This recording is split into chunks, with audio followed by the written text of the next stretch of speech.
All right. Yep. Welcome, everybody, to the Sunday Spotlight series with CWI, Community Works Institute, an educational nonprofit. We're focused on supporting K through 16 educators and the community surrounding in connecting teachers and professional development opportunities in the community. There's a winter workshop series coming up, Institute. Check it out at communityworksinstitute.org. Uh, CWI has a Friday show and a Sunday show, and you are tuned into the Sunday show with yours truly, Zach Ritter. Thank you so much for being here. I am the Associate Dean of Students at Cal State Dominguez Hills, which is in Compton, Carson, Southern California. I am very excited to be speaking with Ron Jones today. If we were in England, he would be Sir Ron Jones, but and our paths crossed because I think he was up on stage or something and doing maybe the Black Jewish dialogues, and I was like, I need to know this guy. And so I would bring him to the different schools that I worked at in the diversity center, and he's an artist. He's a theatrical Renaissance man. He's a diversity consultant. He's a social justice historical genius. And tell the folks who you are. Oh God. We've only been online for like 90 seconds and you're already lying about me. Oh my God, I feel terrible. It's like good slander is still slander. So thank you for having me, Zach. I do yeah, we've known each other for a number of years, and it's all been good. And I've had the privilege of presenting some of the work that I've created at a number of institutions that Zach has worked at. Just to give you the elevator pitch of or speech of who I am, I consider myself an artist and an activist who uses his arts to try to promote healthier, more respectful, more context saturated dialogue. Because I think that's the thing that is most missing when we start to talk about our social issues. Hmm. As Zach has heard me say, and I say a lot to people, there are no issues in our lives that are too hard to deal with. Hmm.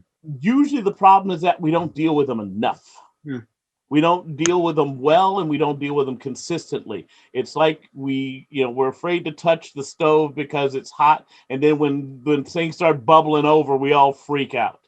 Well, guess what? Learn to work the stove better, you dummy. And stuff won't bubble over as much. And it's that way about everything. So that in a nutshell, that's I try to create artistic pieces, also lectures and workshops and all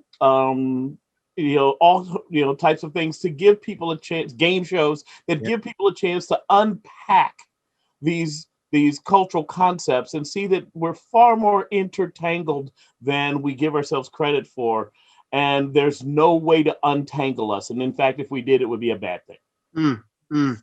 So tell us about how you got into theater, because you were in the military, or you served, and thank Yes. you for your service. And you've done a lot of different things in your life. How did you come to educating folks about racial justice and class justice and gender justice through theater?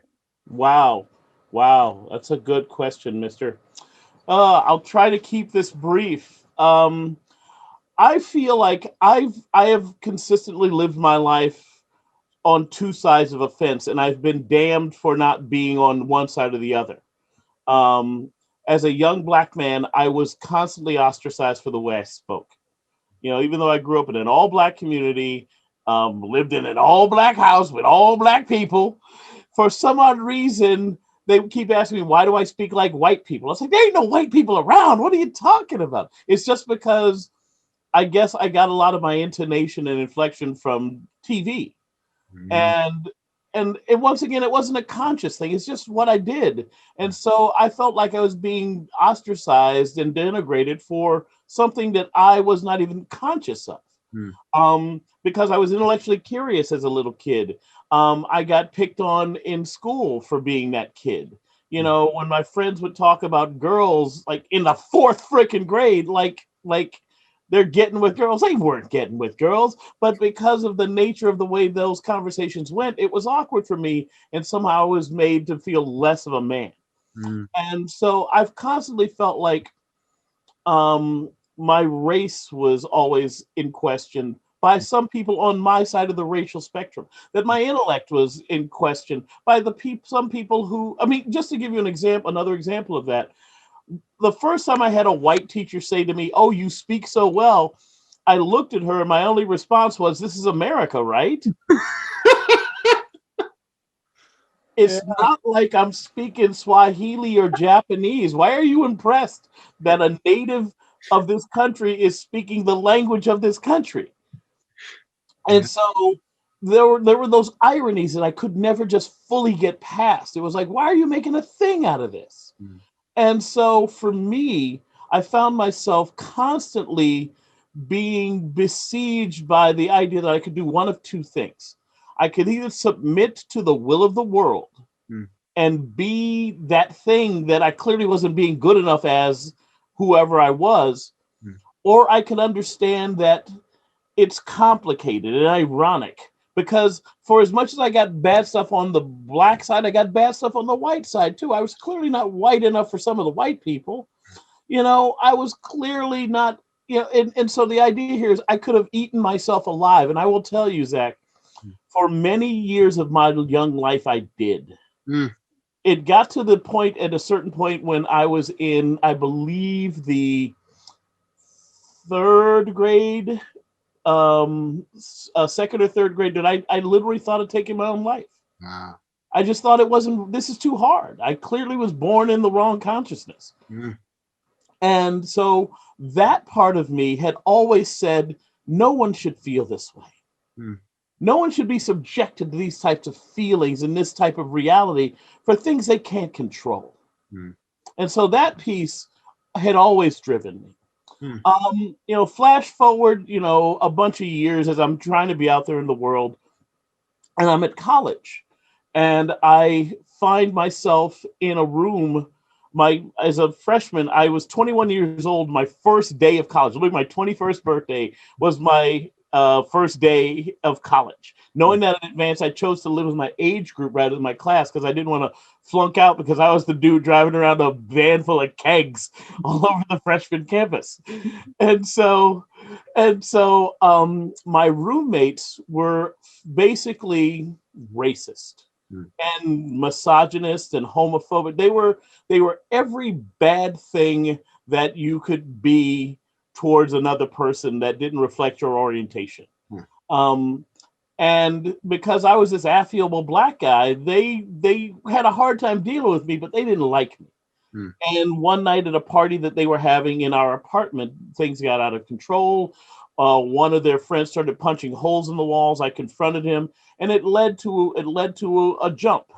Basically, three of them came at me, and they tried to beat me down.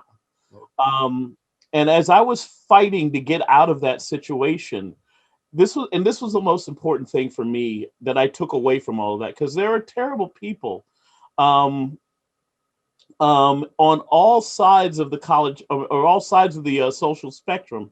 Um, it was all the people who were in this room at this party, like maybe 30 people who were listening to this. They heard the whole way that this thing had came to be. Like, I confronted a guy punching holes in the wall Mm. and told him he needs to leave.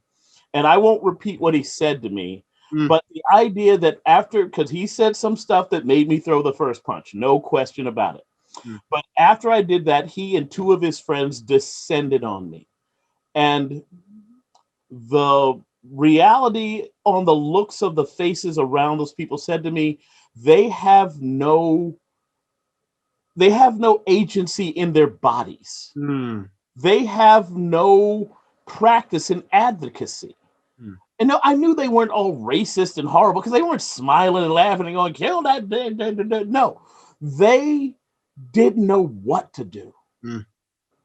And that's when it came to me Mm. that so many people grow up inside a bubble that doesn't give them a chance and an opportunity to exercise how human dignity expresses itself, Mm, to take the time and the energy to flex the muscles of being the people we all want to believe we are.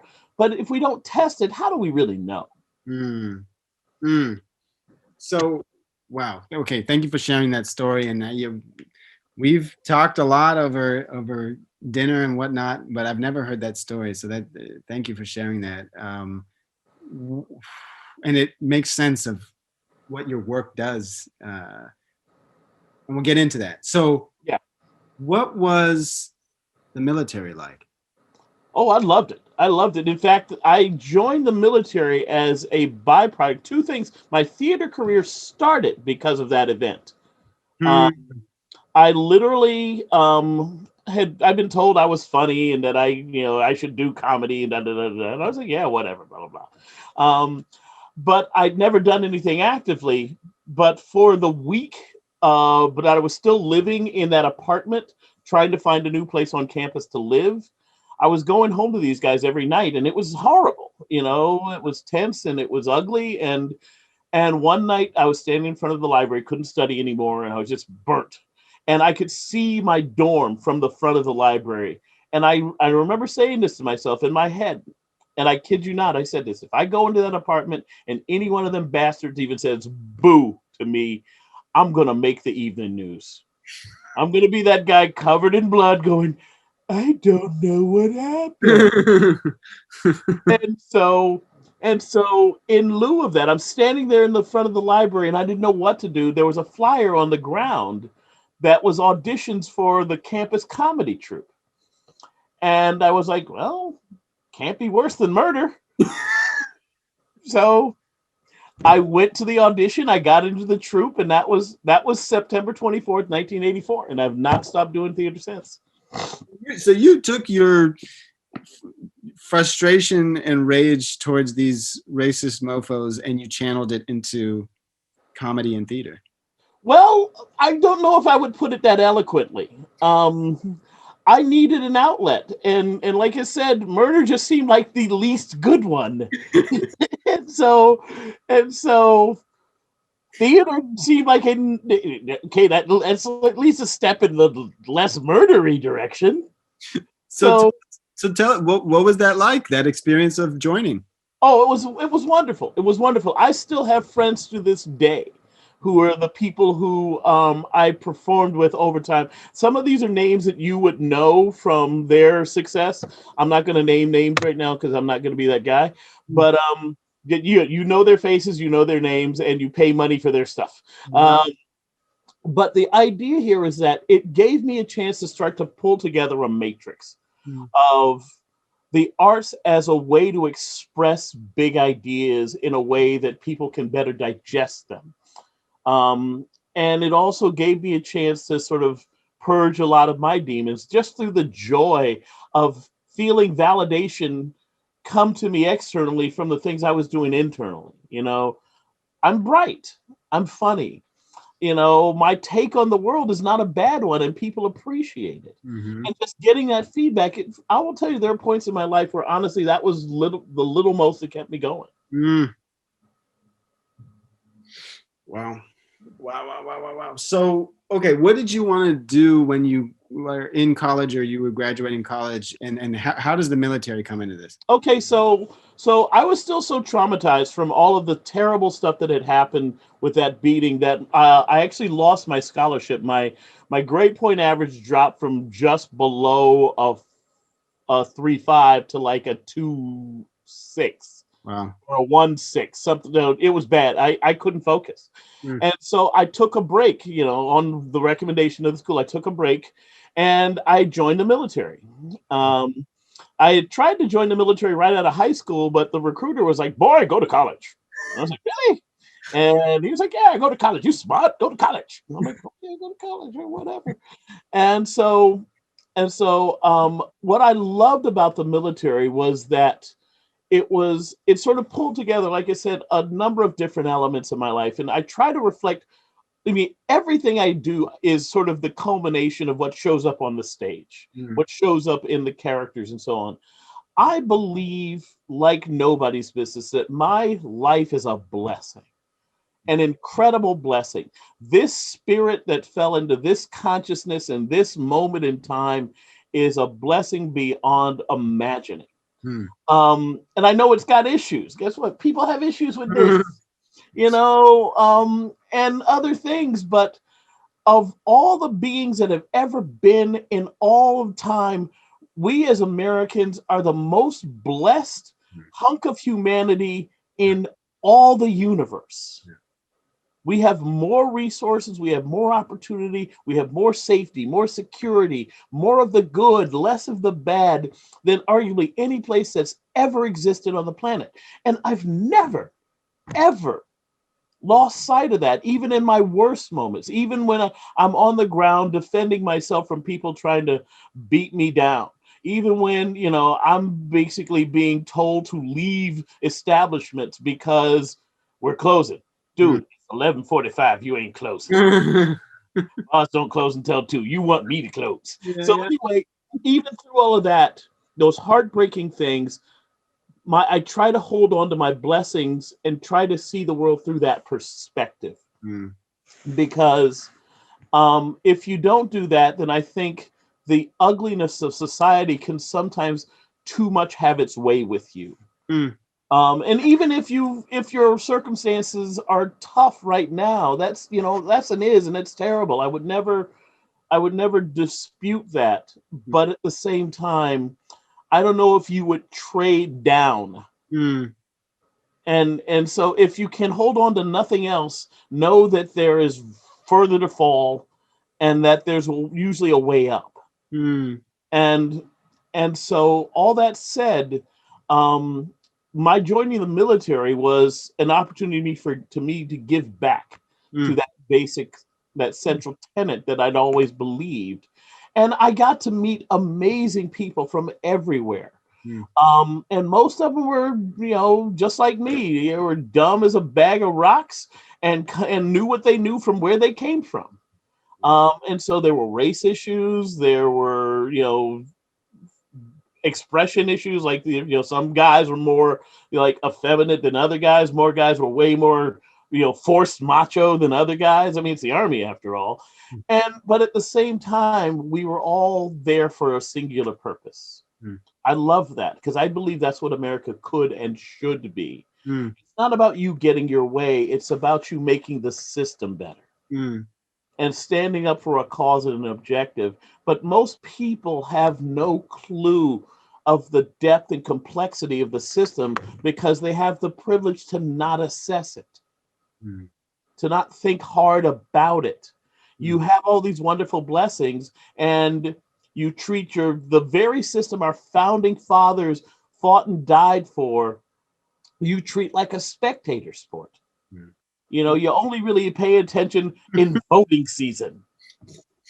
But do you follow what the bastards are doing the other, 600 days of the year when they're not asking for you to check a box for them?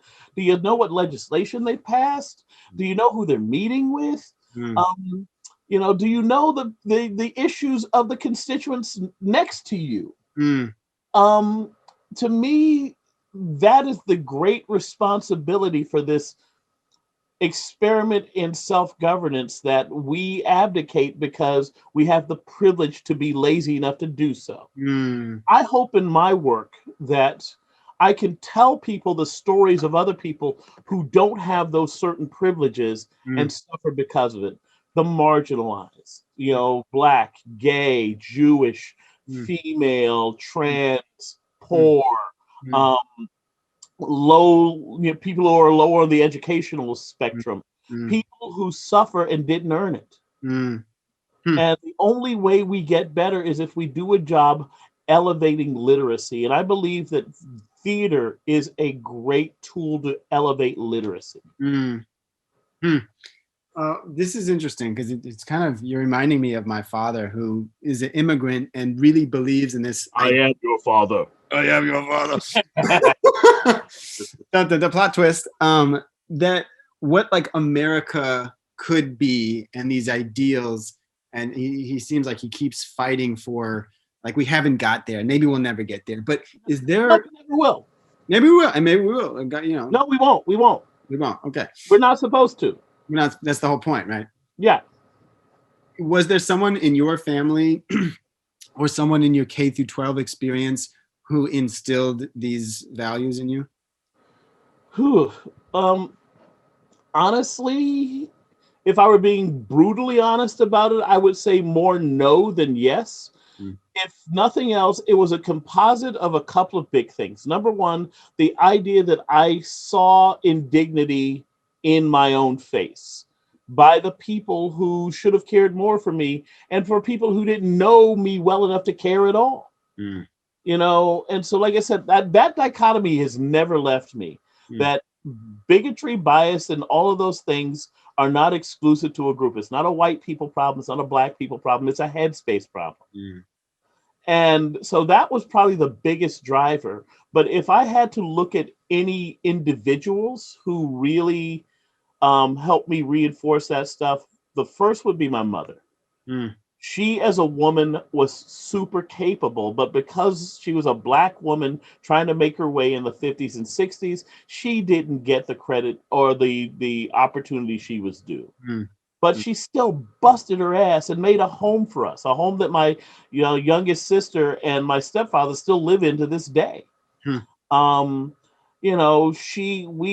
We got to walk to school and live in a safe neighborhood, and she sacrificed for a bigger idea. Hmm. I had an associate pastor at my church growing up who basically made me feel like, the way we talk about heaven and hell are not necessarily the ways that, we need to live. No one is a saint. Hmm. And if you're going to go to hell for every bad thing you do, no one's going to make it, Right. So just try to be the best person you can be as much of the time as you can be it. And I think that that's the ledger. Like, if there is an almighty, and I believe there is, I think that's the ledger they're looking at. Yeah, you got way more good on the good side. Here, come on in. I like that. So, and did you grow up in North Carolina? Oh, no, I grew up in Washington, D.C. Oh, wow. Yeah, I loved it there. God, that whole thing, that was probably the other big informing thing. I grew up at a point in Washington, D.C. where, like I said, I was so traumatized when I was young by the bad stuff that is being picked on, being called names, for the way I looked and all that other stuff I mentioned, that I ended up leaving elementary school for a semester. I dropped out. Wow. And because my mother was a working mom, she didn't know and the school system at that time was not great. So they literally lost track of me. And my younger brother just said, yeah, he's sick. So they were just like, they just put a bunch of S's there in the little check boxes. He's still sick. Wow, was he gonna die soon, or what's going on? So no one paid attention. They lost track of me. And during that window of time, I would spend my late mornings and early afternoons downtown on the mall walking the Smithsonian's. Wow. I spent more time in the air and space, the natural history, the American history, the Hirshhorn Gallery. And it was funny because, like, I couldn't go to the Hirshhorn all that much because kids groups, school tour groups don't go there much. Yeah. But for all those other ones, all I had to do was just glean onto a group that looked around my age. And I could wander those places for hours. And it gave me such a deep love and understanding for the textural nature of so much stuff that it, like I said, I can't help but express it nowadays. I just can't help it. Wow. So you were an autodidact in the 4th grade or something? Who knew? But like I said, when I started teaching, when I went into the classroom as a teacher in the 90s, that was one of the things I would always say to my students. It is not my job to give you everything you need. It's my job to make sure you understand there's more to know. I can teach you what I got and make sure you understand it and how it works for you. There is so much more to know, and it's nobody's job to get it but yours. So, wow. Uh, so tell, and when you went back to school, did you have like a renewed view of how you viewed it, or were you still like, I don't want to be in this place? Oh, well, I didn't have the only I got perspective. The only thing that changed in my head was that I just got to get through this, and I'm just not going to let these bastards get to me, because I can't finish in the fourth grade. They're not going to let me do that. I Mhm. can't stay in the fourth grade until I'm 16. That's just weird. So, so yeah, I just got on with being the best me I could and not letting it affect me so much. I got a paper route. I just tried to do me, and like I said, the irony and the hypocrisy of those cultural points of sort of cognitive dissonance never left me, never ever left me. And so yeah, I just got on with doing me as best I could. Mm. I think a lot of younger people today, I grieve for them in reference to the fact that they don't necessarily get the length and breadth and time to walk courageously into their own unknown. Mm. And so because the speed of life that we live now makes them want to have it all figured out real fast. Mm. And sometimes it can't, and it won't. And if it does, it's probably it's like a peanut butter thin answer. You just swoop your finger through it, you're going to see the bread. And it's like, no, you sometimes you got to fight to get to the good that is you. And you Mm. got to trust that the good is there, because if you believe you're that person, all you got to do is keep walking until you meet them. Mm. Mm. Wow. So you started, or you're one of the directors of Dialogues on Diversity. Tell us about that. Yeah, so Dialogues on Diversity is social justice, cultural sensitivity, anti-racism theater company. Mm. I started it with a friend of mine, a Jewish friend of mine named Larry J. Tish, about 15 years ago. Larry has since moved on. Mm. Um, but we wrote a show called The Black Jew Dialogues, which gave me a chance to finally articulate, both of us, a chance to articulate some of these bigger ideas about how we need to be as a country. And more importantly, that there are certain groups in this country who don't get the full length and breadth of their American dignity. Mm. And so, like I said before, I believe theater is a great delivery system to that, because I could just say what I said to you and you go, yeah, sure, I know that. But that doesn't mean it's going to move you. That doesn't mean it's going to make sense to you in a way that you sort of go, wow. But if I could tell you the story of the lives of certain poor people, Mm. certain gay people, certain black people, certain Jewish people, and so on, tell you a real story that you will automatically find connective tissue between. Mm. Now I'm moving you. Now I'm working with you, and Mm. hopefully we can then walk together towards a greater shared dignity. So I've created a bunch of performance-based programs and workshops and so on to give people a chance to unpack that stuff. Mm. Mm. Uh, and you have some prepared, and you want to show us, and I want you to show us. Ooh. And because you're firm, so CWI, Community Works Institute, does a lot of ethnography and storytelling in the K through 16 space, and all the things that you do is mixing in storytelling with history, with perspective taking. Because you did the 40 years of the struggle, right? When you came to one The movement, 50 years of love and struggle. Yes. 50 Yeah, I'm years. going to show you a piece from that right now. Please. But yeah, you set it up nicely. The whole idea is that this very piece is built to try and humanize the the black struggle for civil rights in America through the lens of a single man in a single moment. We can talk more about it on the other side, but let me just load it up right now. Hang on.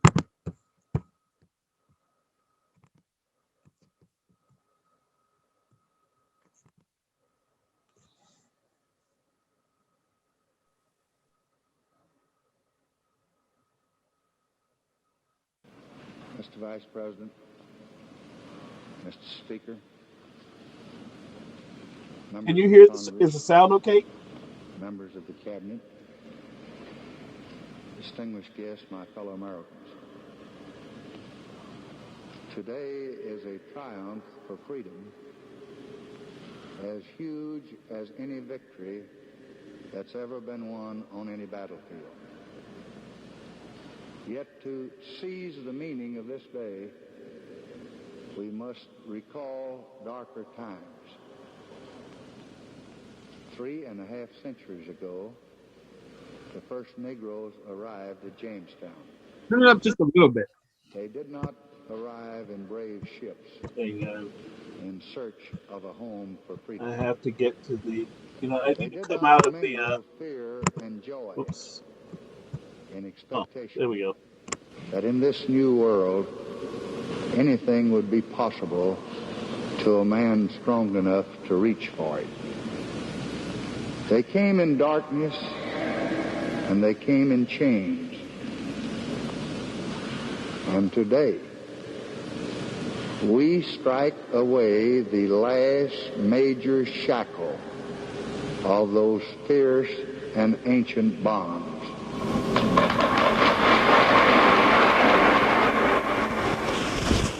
You hear that? You hear what that man talking about up there? He's talking about you. You know exactly what you was doing when you got yourself born today. Could not wait to be here, could you? That man up there just told the world that you and a whole lot of folks just like you is somebody. So, here, I'll just stop the share. Whoops, hang on, I gotta go out before it goes to the next video automatically. Yeah,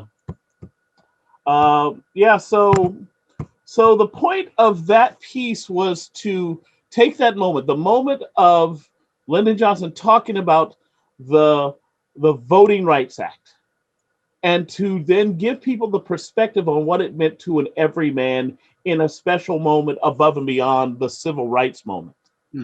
And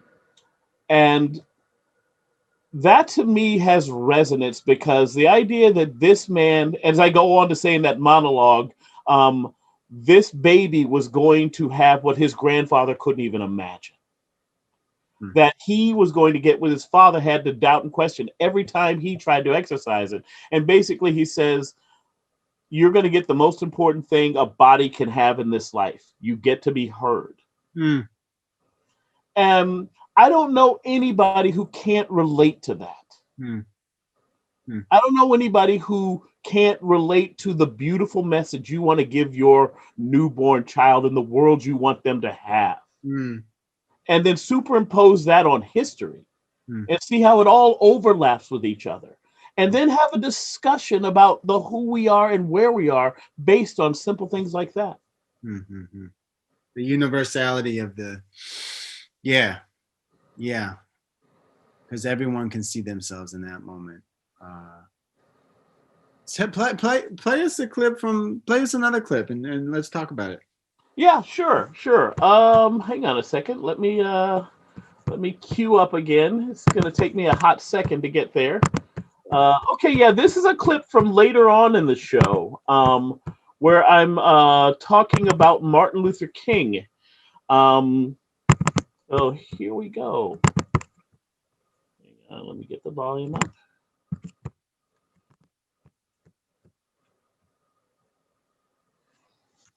I come to this magnificent house of worship tonight because my conscience leaves me no other choice. Dear Lord, I was there that night. And I knew that I could never again raise my voice against the violence of the oppressed in the ghettos without having first spoken clearly to the greatest purveyor of violence in the world today, my own government. I knew they was gonna kill Martin Luther King after that speech. I knew it! Now, I ain't saying that the government killed Martin Luther King. I know there's some people out there who believe that, but I don't know one way or the other. But I will tell you what I believe. I believe that good men and women of all colors, shapes, and sizes will stand with you when you stand up against the dogs of hate and tyranny and ignorance. But only God in heaven can help the man on earth that stands up against the dogs of war. And that's what killed Martin, was them dogs of war. Refusing to give up the privileges and the pleasures that come from the immense profits of overseas investments, I am convinced that if we are to get on the right side of the world revolution, we as a nation must undergo a radical revolution of values. We must rapidly begin the shift from a thing-oriented society to a person-oriented society, when machines and computers, profit motives and property rights are considered more important than people. The giant triplets of racism, extreme materialism, and militarism are incapable of being conquered. Okay, let me come out of there real quick.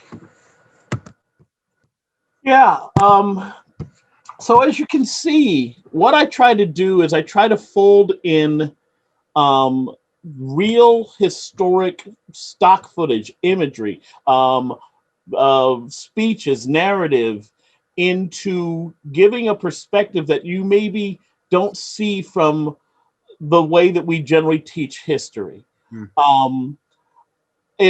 And for me, it's interesting because I believe that's the texture where most people live. You know, Martin was way up here. He was talking to everybody, but he was way up here.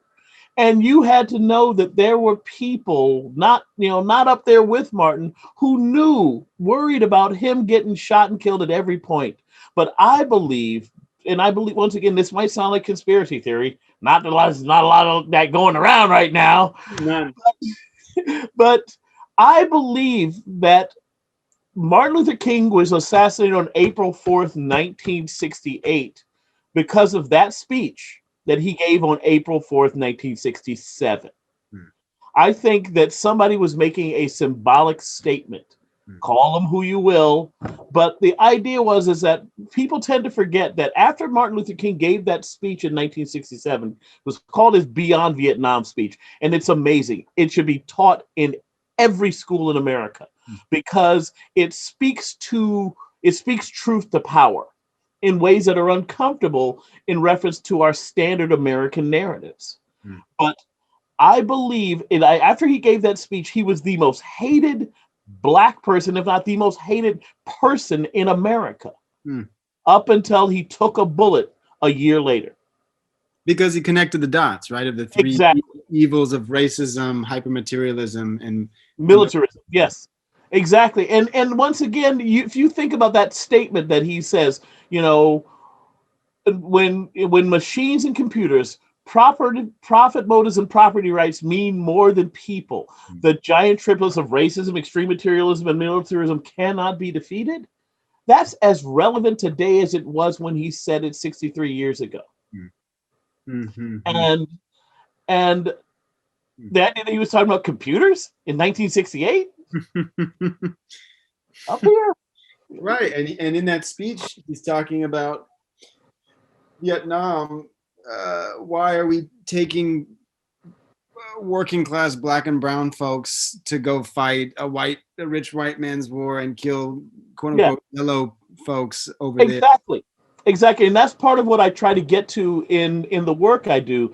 I think, let's be real here. Racism is a thing. It's a real ugly sickness in our society. You know, we got COVID. We've had racism longer than that, you know, and I would argue racism probably kills more. Once again, who can qualify the numbers and the ways that it degrades the quality of life and the quality of a nation? So let's not try to, I'm not trying to downplay racism, but to me, racism is just another expression of a bigger human sickness. Mm. And so I try hard to make people understand that the dignities that befall any group, man, women, whatever religion, are done by other human beings. It's Mm. not just the Jews getting beat on. It's the Jews suffering because other people's humanity is compromised and playing itself out on the Jews. Mm. It's not the fact that black people are the problem. It's that other people's humanity or inhumanity is playing itself out on black people, and so on. Same thing with sexual violence. The same thing with poverty. And so if I can tie together as many groups under the banner of human dignity as I can, they can pick their issues. But there's always, like I said, to me, if picking your issue is like playing social justice whack-a-mole. There's always going to be a mole popping up, DACA, racism, white supremacy, rape culture. I want people to be aware of the machine. Like I said, you can hit your mole all day. I believe that all the moles need to be knocked out. And the best way to do it is to dismantle the machine. And that starts in your head and in your heart. And you are helping people dismantle the machine through your theater, right? And yes, to try to change culture. We had a conversation a couple weeks ago about a lot of stuff that you learn from kindergarten about sharing, about treating people with dignity, is not reinforced as you go up the K through 16 food chain. Right? Tell us about that. Oh, get me started. Oh, that's one of my hot buttons, man. Just because I feel like the reasons that we're having the problems that we're having right now is that we do an incredibly poor job of not just contextualizing, but texturizing humanity in the classroom. It's starting to happen when, restorative justice is now a big element in a lot of people's, managing their school culture. That's yay, freaking all kinds of yay. But the idea here is that there are the moments, big and small, that we can teach that are going to give people a chance. And this is the hard part. Trusting that students will understand the difference between a bad thing and a bad world. You have to go a good distance. There's a great guy named Jonathan Haidt. He wrote the book called The Righteous Mind. And he talks about why we polarize and why it's so hard to get people to change their points of view. But one of the things he says, he's got a great YouTube thing. It's a real quick, like 3-4 minute YouTube video, and he talks about the 3 pernicious lies that weaken our children. And I'm paraphrasing here, but basically he says the first is not believing that they can handle bad things. They can. They are children. We as a species are resilient. We'd be dead already. Seriously, alligators would be walking upright or something if we didn't hang on the way we did.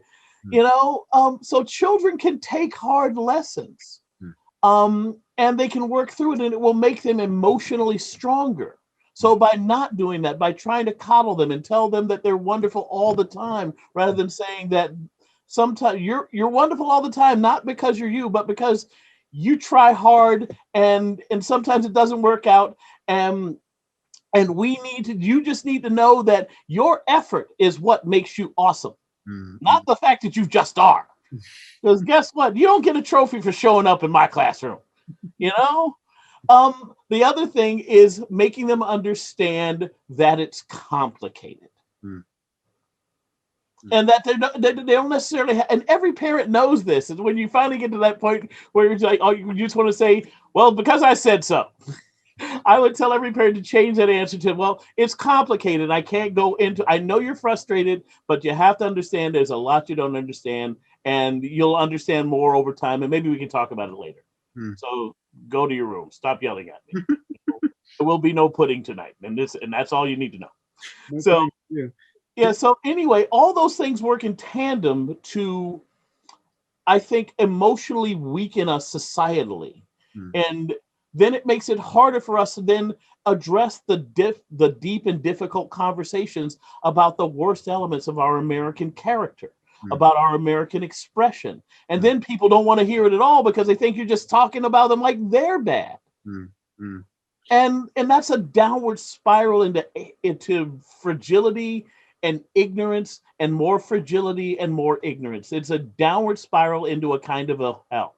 We I agree. We've had this conversation before that Germany seems to have taught in their K through 12 system about the terrible things that happen in society, and that they were honest with their kids and they were just open about the genocide. Why have we not been able to be open about our genocidal past in our K through 12? Yeah. Okay. Now this is where it comes to, or I'm going to be culturally specific. This is a expression of a white fragility. The idea that we don't teach deep and well the shameful story that was the expression of white power or white supremacy over our history only makes us, weaker as a society. It corrupts and compromises the very things that the American experiment is built on. And understand this about me. I do not hate white people. I do not hate anybody, Every now and then I hate certain athletes, and it's because of what they did. Man, you beat my team. Nah, I get over it. But I don't hate anybody, because everybody, as I like to say, you or me just coming from another direction. If I give you enough time and latitude, I will see me in you.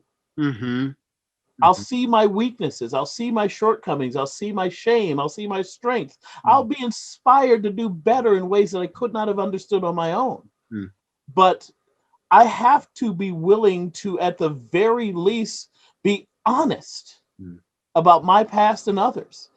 I don't damn people right in front of me now for the activities and the exercises of their grandfather. Right.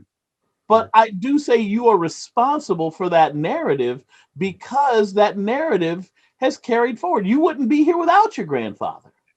And so he's still here in a manner of speaking. And I say this to people all the time too. If those people 100 years ago, 200 years ago, 500 years ago thought that they were the horrible human beings that we say they are now, they wouldn't have been those people. Right. More complicated world. And that's the lesson that I think, once again, we've got to do a better job of telling people that our story is deep and complex, and some parts of it are sticky, and some parts of it are grimy, and some parts of it are bloody. But it's still our story.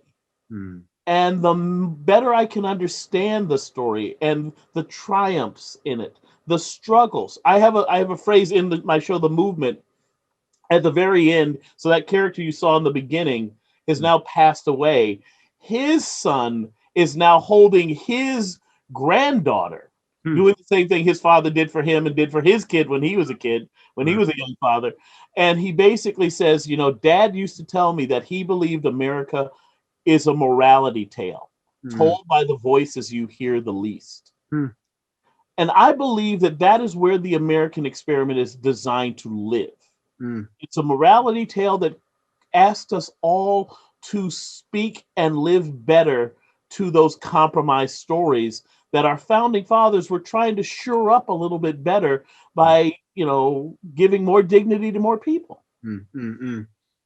Yeah, no, that's true. What about, you do a show about Black and Jewish history? Tell us about that.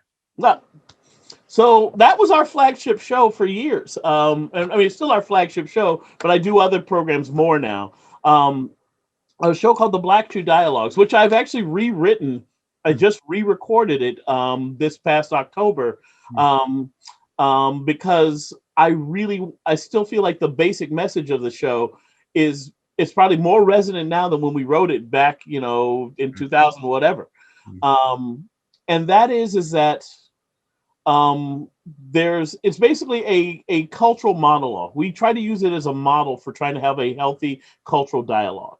It's a old black guy and a young Jewish guy who are having a conversation as a part of a class they're both taking on cross-cultural dialogue. So they're working on a class project together, and they're sharing their commonalities. They're sharing their differences. They're sharing their cultural touch points. And through that, they start to realize they have a lot in common, but they also have a lot that's different. But one thing they definitely have in common is the narrative of the non-dominant culture. And that narrative goes like this. If you're not in the non-dominant culture, the story of you in America or wherever it is, I believe, is compromised. Right. Blacks don't get to say who we are. We're responding to how the dominant culture sees us and says us. Gay people don't get to say who they are. Because if they did, you'd probably never hear about them. Because how many people talk about what's happening in their bedroom? The idea here is that women don't get to say who they are. They're basically responding to their narrative as it's presented to them from a male-dominated narrative structure. So anyway, and when your narrative is compromised, so are you. It's just how bad and for how long. But the thing we've added to the show recently is we've tried to pull together the current narrative to where we are now and why it's vital to have a broad-based, interactive, cross-generational commitment to social conscience. Here, I'd like to just play you a clip of that show where we start to get to that revelation moment in our dialogue. Oh, I guess what I'm just trying to say. Oh, hang on.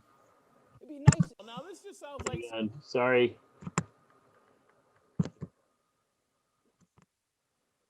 Yeah, try to get the sound to go all the way up.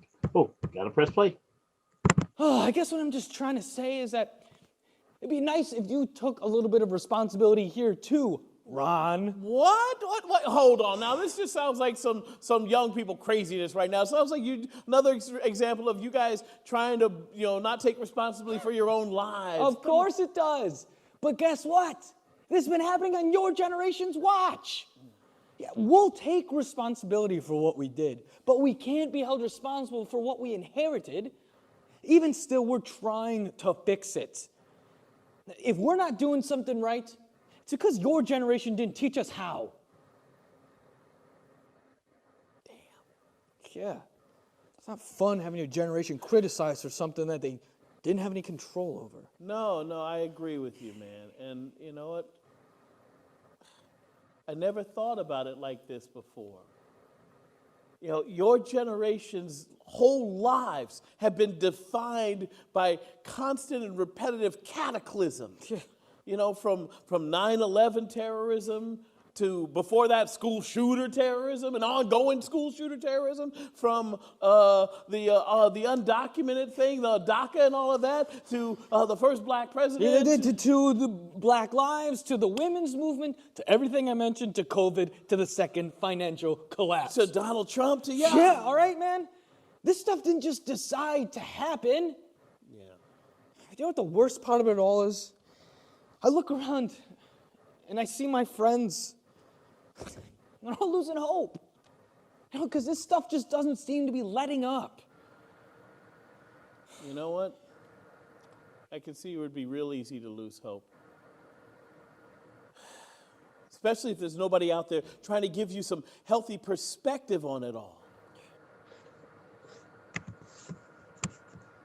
So, first off, man, I'm bald.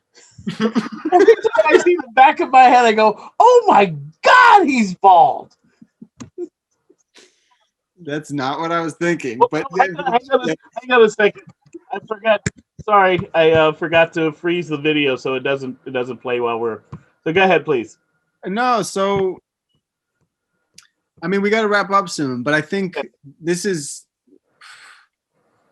what we're talking about. You know, it's a generational discussion. It's a cross identities, cross racial discussion, and I think your theater and your educational tools, even the game show, I love that. You throw out candy, you throw out stuff, and you get people. Oh yeah. But I think I do work in Black and Jewish spaces, and so do you. And I think there's this notion. Cornel West talks about it in Race Matters, that there's a fear of cultural death in Black communities and in Jewish communities. And of course, they're Black Jews and they're Latinx Jews and et cetera, Jews of color. And we're at a weird inflection moment in America where now you even got Midwestern white folks feeling like they are on the verge of cultural death. Whether it's real or imagined, right? The imagined is almost even more dangerous, as we saw with the Capitol riots. It is more dangerous. Right. But it's always this thing of something is being taken from us, right? And something is. And I thought of our conversations because as I saw some of those guys rifling through the papers in Congress, I was going back to Birth of a Nation, 1915, right? Of this white fear that uneducated Black people were going to get positions in our government and they were going to kick up their bare feet and eat fried chicken, right? This is in pineapple, or it's not pineapple, watermelon. Yeah. Right? This is the white fear of 1915, and now we're here almost 105 years later, and the fear came true, but it's not Black people. Yeah. Here's one of the things I constantly try to make people understand, that every marginalized group is the template for how change should look. Right. Because they can't, usually it's a numbers game or it's a power game. They can't rise up and storm the Capitol without, them stacking up bodies like cordwood. They can't do that, and they've never been able to do that, and they've known that. And so they have to do something which is radically hopeful, and that is believe in this country and its Constitution. And then you have to keep working towards that bigger, better world. Like the world that Martin Luther King fought for was not the world he got, but he got a better one than the one he had. And he never called to hang anybody, and he never kicked in anyone's door.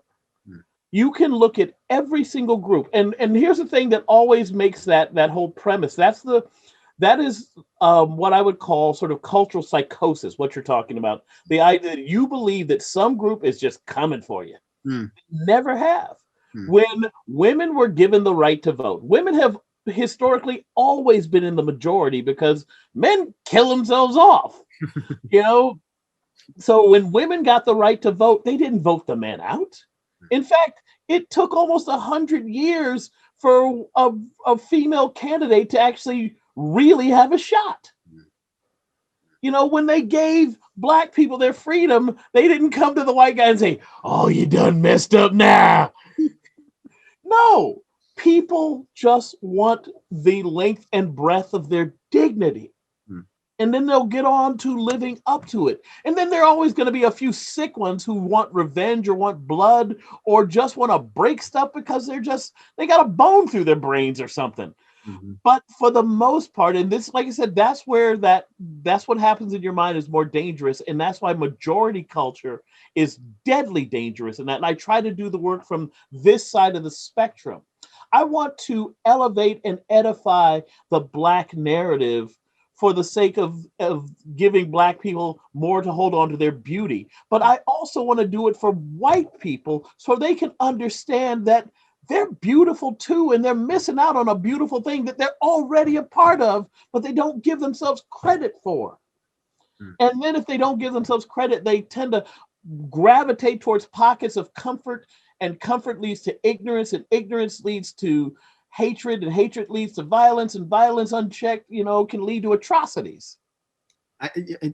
We have to wrap up, but I think you hit on something really, really important, right? Because we're having a Black Renaissance in Hollywood right now, because there's always been a Black Renaissance in this country. It's just whether it's been able to go into the white mainstream. And I think certain white folks are like, well, hey, what about me? And then they turn to these weird spaces of belonging, which is like, well, QAnon, that those online spaces really, I just feel a sense of community and culture. And I'm not racist, but it's a thing. And so people are always looking for a sense of belonging and somewhere to call home and community.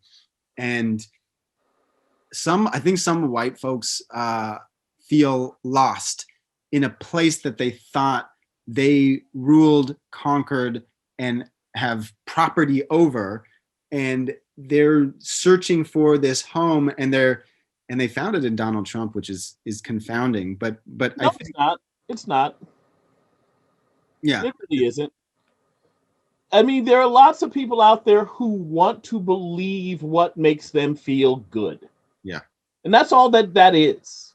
It reinforces narrow ideas that they've always had that have not taken into account, going back to the very beginning of our talk, the complication that governs us all. And more importantly, the idea that in this place, once again, the founding fathers were a bunch of entitled white guys. They didn't put entitled white guy anywhere in the paperwork. They could have, but they didn't. So the idea that you think this is a singularly white person thing is faulty thinking. And you have the privilege to think that way because society doesn't push back against it. Even when you hear it ugly, when you hear people say this is a white man's country, they go, well, it was founded by white people. No, not so much. And so people just they did put in the 3/5 though, right? Well, that came later. But the point is that even that was an evolution of ideas, because people, they pushed against that idea, saying this is a white man's country. And they couldn't say absolutely that, because they weren't talking about the fact that it was a white man's country. They were saying how much of a man is a black man. And that argument went on for a while. But the point is that they did that. Part of the reason they did that was political. They just did not want to give millions of freed slaves voting power. Right. And like I said, this is the nature of the way we should be having a lot of these conversations when it comes to not just race, but the expression of the American experiment. And how we show our resiliency through these ideas to other people, mostly our children. Well, I want to go on longer, but we gotta end here. Yeah, my parole officer is standing in the doorway here. Your ankle bracelet was going off, so I knew I had beeping. I'm glad you guys didn't hear the beeping, but no, yes. No, yes. but so okay, we're take us home. Tell K through 16 educators one thing that you wish they would infuse in their classroom to make this country and this world a better place. Wow.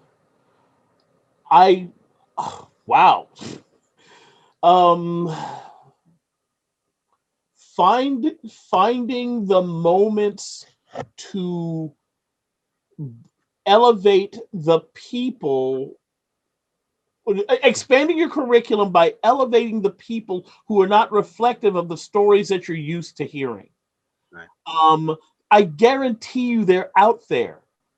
There are Native American educators or scientists or politicians or teachers or physicists or fill in the blank that are incredible. There are the story of certain people and then I would say, and then take it back a generation. If you see certain people who don't reflect the dominant narrative in this country, learn their story and learn how hard it was for their people to do and get them to where they were. And then superimpose that on everybody. Mm. Say, who else in this room has a part of this story in their story? Mm. Give them a chance to see each other. Like I said, you or me coming from another direction. And if I can finally see you coming down the path, it is far easier for me to identify your humanity and not dismiss you when bad things happen or when you're telling me things are bad. Mm. And so it's going to take a little extra time, but I think it's the type of thing that we can do effectively from the top down and from the bottom up. You can have your kids go home and talk to their own parents. Find the oldest, dustiest, crustiest person in your family and say, what was it like for you when you were my age? And did you have any blank friends? Did you have any blank friends? And ask them to tell those stories, you know, and I guarantee you all we're trying to do is draw the great thread of our shared humanity tighter together. I like that. I love that. That was beautiful. All right. All right. So hey, you took us home. Oh, one more thing. I was gonna please tell your viewers to go to my website, Dialogues on Diversity. All the videos you saw there, you will see a ton more from all of our programs, and you can actually, they're broken down with, you might have seen a little lesson in the corner.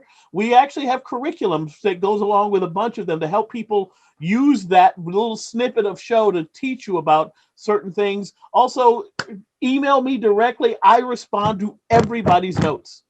Because like you said, the dialogue is it. We can't get better if we don't talk about what's not good enough. That's right. The work is in the dialogue, right? Yeah. Bam! Bam!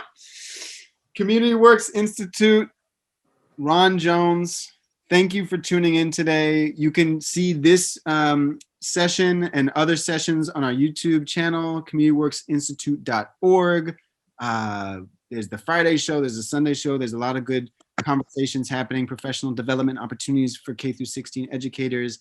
Ron, this has been really, really dope, man. Thank you for. Oh, somebody asked if I could put the email in my email in the chat. Can I do that real quick? Nedra? Yes, of course. You gotta go. Yes. And if folks are, we'll end the recording, and then folks can stick around, and we can ask some questions if you want. Oh yeah, I'm happy to stick around. Oh, I thought we're just ending the. No, we're just gonna turn off the Facebook live thing, and then we can jump into some stuff. Yeah, I'm happy to speak for as long as you guys want to. Somebody give me a football score every now and then. Okay. Light and love, everybody. Take it easy. We'll talk soon.